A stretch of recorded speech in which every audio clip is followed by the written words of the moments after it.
네, 오늘은 연중 3주간 화요일이죠. 마르코복음 3장 31절에서 35절의 말씀입니다. 오늘 복음에서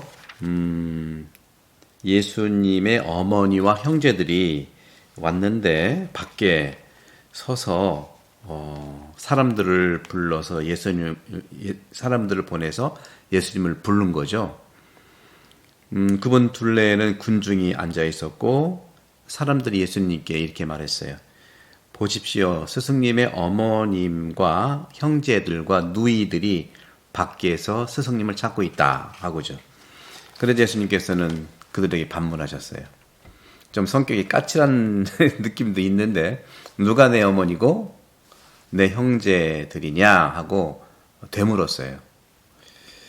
그러면서 주변에 앉아있는 사람들을 바라보시면서 이렇게 말씀하셨죠. 이들이 내 어머니고 내 형제들이다. 하느님의 뜻을 실행하는 사람이 바로 내 형제요 누이요 어머니다 하는 거죠.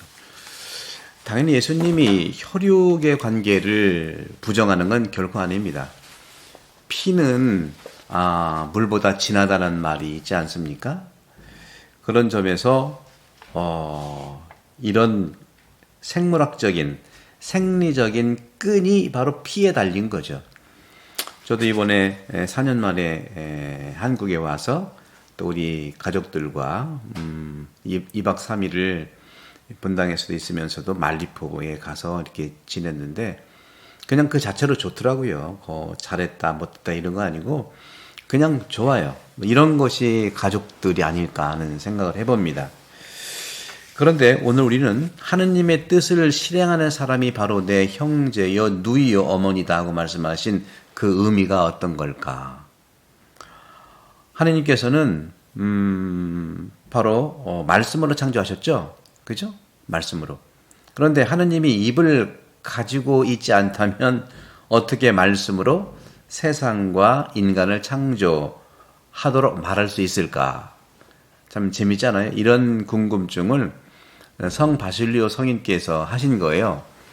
제가 여러 성인 중에서 바실리오 성인을 참 좋아하고 제 영적인 사부로 이렇게 모시고 있고 제 강론이라든가 신학적 사상이라든가 믿음의 형태는 주로 바실리오 성인의 그리스도론, 성령론적인 그리스도론에서 나온 거라고 말씀드리고 싶어요. 그래서 바실리오 성인께서 말씀을 하셨는데 바로 이건 어떤 뜻이냐면 하느님의 말씀은 단지 이 입으로 얘기하는 혀의 울림으로 자극되어서 나는 소리가 아니다는 거죠. 인간처럼 혀로 제가 말하고 있는 혀로 자극되는 그런 소리가 아니고 바로 말씀이라고 하는 것은 하느님의 뜻이죠. 그런데 바로 하느님의 뜻은 생명을 존재하게 하는 하느님의 마음. 다시 말하면 그분의 뜻과 의지의 결정이라는 것이죠. 제가 이 태안 본당에 와서 그렇게 이 태안 지역과 태안에 사는 하느님 백성뿐만 아니라 모든 우리 한국 분들을 그렇게 정말 그들에게 감동받고 그렇게 지난 주일 저녁미사 때 올린 강론이 있죠. 한국 사람들은 적극적입니다 하는 이 말은 그냥 허투루하는 말이 아니에요. 바로 우리 태안에 사는 한국이 반도죠, 그죠? 그리고 한국은 삼면의 바다죠. 그런데 이 태안은요, 역시 반도면서 사면의 바다예요. 그리고 그때도 말씀드린 것처럼 안면도가 본래 섬이 아니었는데 물살이 세고 난파선이 생기고 사람이 많이 죽자 그걸 뚫은 거예요. 생명을 살리기 위해서 그러는 거죠. 경제적인 이유로 땅을 잃어버리는데 어떻게 수치로만 따질 수 있겠습니까? 그리고 2008년도인가요? 네. 그 말리포 앞바다에 기름 유출이 일어났잖아요. 그때 전 국민들이 달려와서 기름때를 벗겨냈잖아요. 거기에 주인이라고 할 수 있는 우리 태안 분들이 다 함께 한 겁니다. 그리고 우리 성당. 제가 우리 태안 성당을 정말 우리 태안의 명소이면서 하느님 나라, 즉 신국의 명소라고 저는 말하고 싶은데 제가 차츰차츰 안내를 해드릴게요. 겉모습, 오늘은 사진만 이렇게 뒤에 첨부할까 하는데 한번 보시고, 이 성전도 마찬가지, 생명을 위해서 성전을 걷어낸 거, 건립한 거잖아요. 우리 본당 교우들이 수건 사업을 한 겁니다. 안면도를 섬으로 만든 것도 생명을 위해서, 기름대를 걷어낸 것도 생명을 위해서, 성당을 진 것도 생명을 위해서, 바로 하나님의 뜻을 실행한 분들, 이분들을 얘기한 것이다 하는 거죠. 그래서 이 바실료 성인은 말씀하세요. 하느님이 만드신 모든 피조물, 그죠? 피조물. 인간을 제외한, 물론 포함하기도 하지만, 일단 하느님의 피조물은 하느님의 의지와 또 하느님의 뜻을 품고 창조된 거예요. 그런데, 하지만 굉장히 중요한 부분이 있어요. 인간들은 어떠냐? 인간들은요, 그 하느님의 뜻과 의지를 이해하고 그리고 자유롭게 실행하는 능력의 선물도 받았다. 그렇게 창조된 겁니다.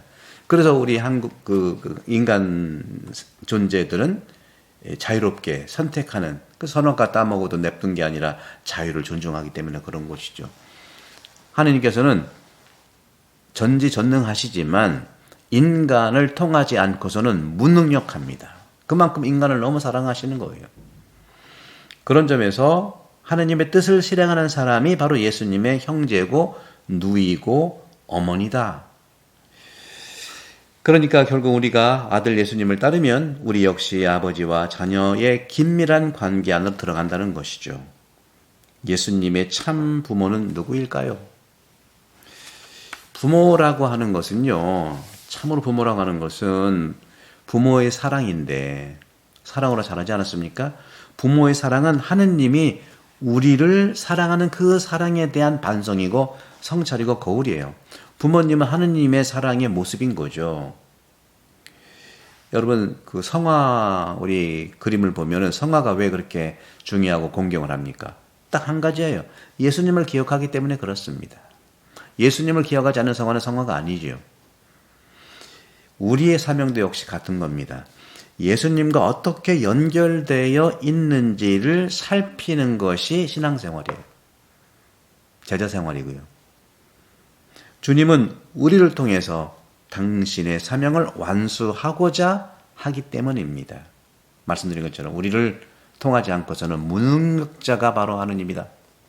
다시 말하면 그리스도께서는 나를 통해서 활동하세요. 그러므로 하느님이 사람이 되신 성탄의 신비 육화는 머릿속 사건으로 이해하는 것이 아니라 그 행위를 바라봐야 된다. 아기가 된 사건들. 그죠? 하느님은 왜 아기가 됐을까요? 아기를 통해서 무엇을 바라셨을까요?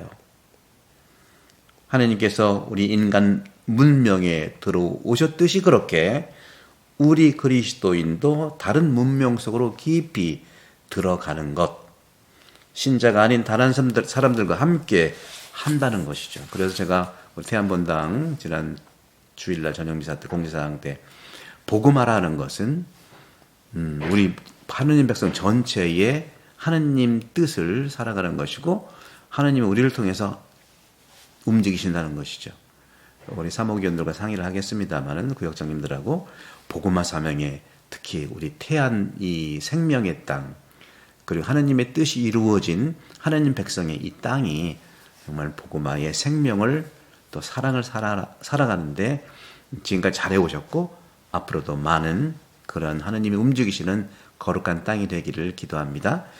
그리고 저는 오늘 말씀드린 이 내용들은요, 사실 이 책에 있는 제가 쓴 책인데 오늘 이 묵상 내용의 부분들이 이 청년 마르코가 만난 예수 마르코 복음인데 이것은 바오로 딸 그 인터넷 서점에 들어가면 다 있어요. 제가 쓴 책이고 그리고 앞으로도 이 부분들에 대해서 함께 나누도록 할 것이고 여러분 많이 함께 주님 만납시다.